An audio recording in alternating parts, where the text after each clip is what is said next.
Hello guys, আসসালামু আলাইকুম। আশা রাখি ভালোই আছেন। আমি আপনাদেরকে এখন যে বাড়িটা দেখাচ্ছি, এই বাড়িটা হচ্ছে ফরিদপুর জেলার নগরকান্দা থানার আয়নপুর গ্রামে বিশ্বাস বাড়ি।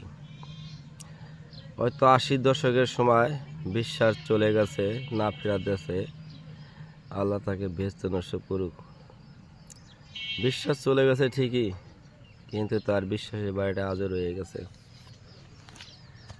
বর্তমানে আমাদের সমাজে কেন যে মানুষের মন থেকে বিশ্বাসগুলো উঠে যাচ্ছে, ওই বিশ্বাসে যেহেতু বাড়ির ভিটেরা পর্যন্ত আছে, আজও জাগ্রত আছে বিশ্বাসের বাড়ি। আর আমাদের সমাজে সবার বিশ্বাসটা অবিশ্বাসে পরিণত হয়েছে, শুধুমাত্র আমাদের নিজের কারণে। সারা বাংলাদেশের বিশ্বাসের আপনার দরকার নেই।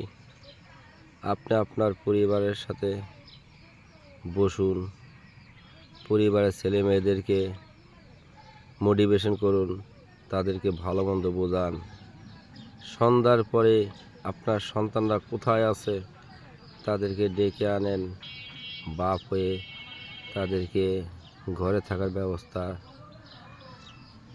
করেন। তাদেরকে সমাজের, পরিবারের এবং ভালো ভালো জিনিস তাদেরকে ডাইরেকশন করেন। দেখবেন এই বিশ্বাসগুলো আপনার পরিবারের ভিতরে চলমান থাকবে। আর যদি আপনি সন্তানকে মুরগির মতো ঘরে দরজা খুলে দেন সকালবেলা, আর রাত্রে আইসা ঘরে শুইল কি না শুইল সেটা দিকে আপনি খেয়াল রাখলেন না, এবং সমাজে অকাম কুকাম করে বেড়াবে, আপনার সন্তান যে অন্যায় করছে আপনি সেটাই বিশ্বাস করবেন। কারণ আপনার ভিতরে বিশ্বাস জন্মাইতে হবে, সন্তানকে মোটিভেশন করতে হবে, তা না হলে আপনার বিশ্বাসটাও থাকবে না। আর আপনি যদি আপনার বিশ্বাস ঠিক না রাখেন, তাহলে পরজীবনে আপনি কোনো জিনিসের হিসাব দিতে পারবেন না। তাই যে যত দিনই